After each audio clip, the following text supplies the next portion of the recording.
talent also means nothing, Kieran Boyle, if it's sitting on the sideline. And as we look at the LA Rams, the one thing that would majorly concern you if you're high on them, as I am, and we've talked about them a lot in the offseason, especially after the Stafford deal got done and they were reloading and looking to run it back, bringing in Devontae Adams, Cooper Kupp out, adding to a team that came as close as anyone did to defeating the Eagles last year in the playoffs and were peaking at just the right time. Having had a shaky enough regular season at times, albeit diminished as they were during the season because of injury.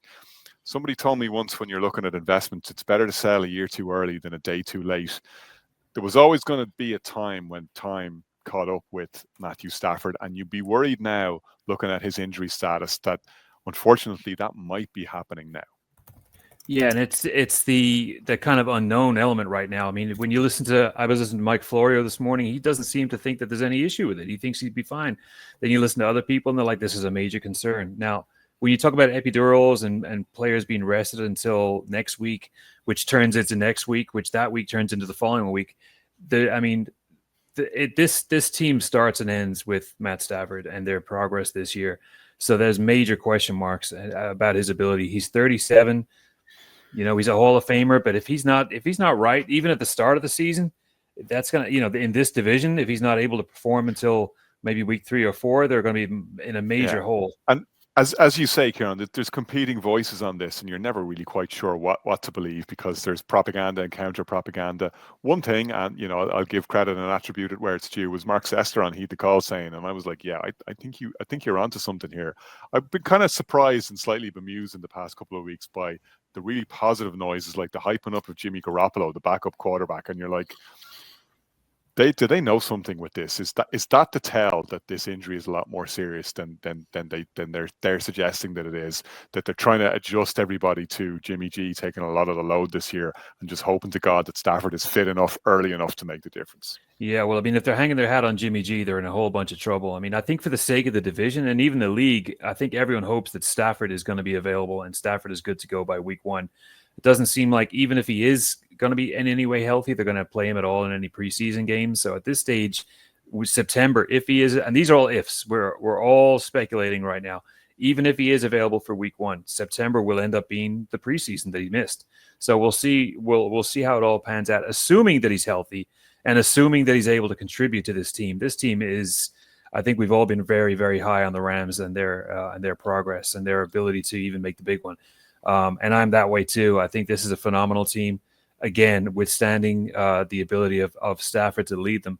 I mean, this we talked about it earlier. This is a team that was one Saquon Gash away from possibly having a big upset in the playoffs. And they've addressed that run defense, obviously, picking up DJ Humphries and the big one, in my opinion, Poona Ford. That's a big boy.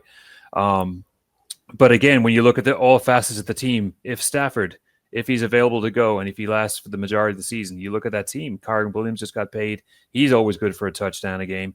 The O-line is solid. Even Avila, Kevin Dotson, even Havenstein. You got Tyler Higbee playing out tight end. But for me, the defense, I mean, that's going to be the hat or the stand that they hang their hat on.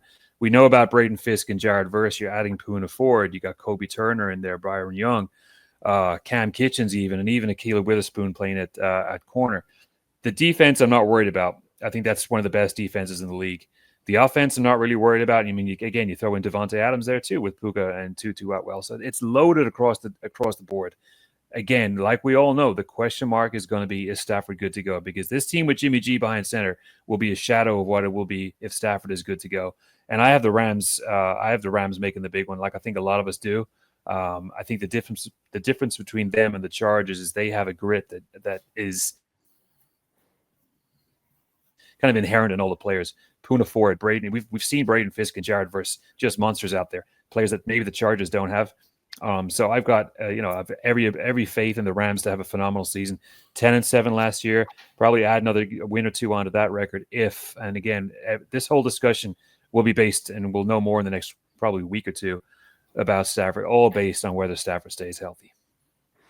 Kieran O'Donovan, I have to say, Jared Verse kind of calling out the fans at the link in that snow game, in that playoff game, and backing it up at what he did on the field was one of the most impressive things I saw last season. And Shane Brennan mentioned earlier about the way the Rams stepped up and represented for their community when they had to move their first playoff game to Arizona because of the wildfires around LA.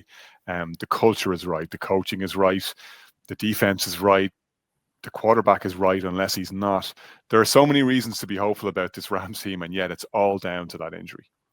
Yeah, and there was a stretch last season as well where you just got great energy from Sean McVay and Matt Stafford when they were interviewed after a couple of games in which they won ugly. They won when the offense wasn't clicking, and they won in tight, low scoring games. And that's what they said. This is great coming off the field when we haven't produced, but we can lean on these guys on the other side of the ball. Like as you mentioned, Jared Verse there again, who was poised to make another leap in year two. It's funny you mentioned the call. I was listening to the same show, and I think Mark Sester compared this situation to the 49ers last year. They were hyping up Garendo as a running back, I think, about this time last year, and it kind of, it just looked like a bit of a PR spin, and that seems to be the way it turned out when Christian McCaffrey, he missed out the first 11 weeks. It's concerning because a team that we were all so high on, we were unanimous in having the Rams going to the NFC Championship, and I think all even going to the Super Bowl. But that, I know I'm repeating what you guys have said. It just hangs on the health of Matthew Stafford. And when you hear about epidurals, that's when I kind of thought, oh, look, that's more than just a precaution. And when a guy's taking epidural for pain, all I could think of was Cap. Isn't it Cap, Dennis Quaid's character on Any Given Sunday? But the problem is, as much as they can hype him up, Jimmy Garoppolo is not Matthew Stafford. He's definitely not steaming Willie Beeman. So if Matthew Stafford isn't good to go, it completely changes the outlook, I think, for the Rams. Yeah. Shane, to be fair, and you've seen Jimmy G up close as well, even back to his Patriot days. He is not steaming Willie Beeman, but neither is Sean McVay, Mike McDaniel, who can't win with a backup quarterback. Look, Sean McVay can scheme for Jimmy G to win and keep the tires on between the ditches, surely, even if it's 3, 4, 5 games. If that's what's required, do you trust McVay to do that?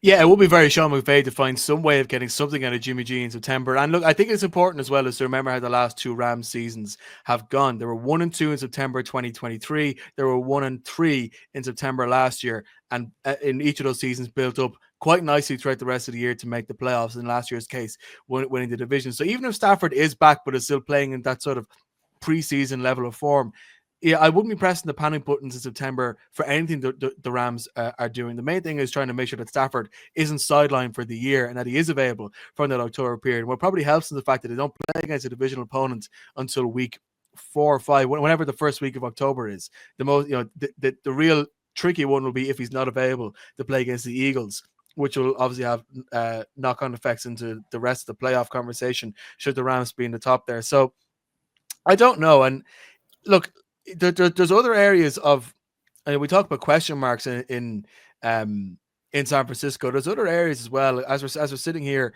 Jared Verse seems a bit questionable. If Puka Nacua somehow doesn't keep up his form or doesn't quite get separation, or if teams find a better way to mark him, how does that really change what the Rams are able to do? So it's not just necessarily on Matt Stafford, but if there's any coach you trust to plan a way out of some tricky situation like that, it is Sean McVay. And I think that's where our trust really lies, in a way that we mightn't necessarily trust some other teams in this division to really make a stand for it. So look, if he can get 2 or 3 games where Jimmy G is serviceable, but then the season it isn't a goner. And by the time they play against the 49ers in week 5, and if Stafford is back by then, that's still a good position for the Rams to be in, even if they've lost all 4 games that they play in September. Not all hope will be lost there, because if there's any team you can trust to build in later in the season, even if it doesn't mean that they win the division, but they make the playoffs, you can trust the Rams coaching staff and players to do it.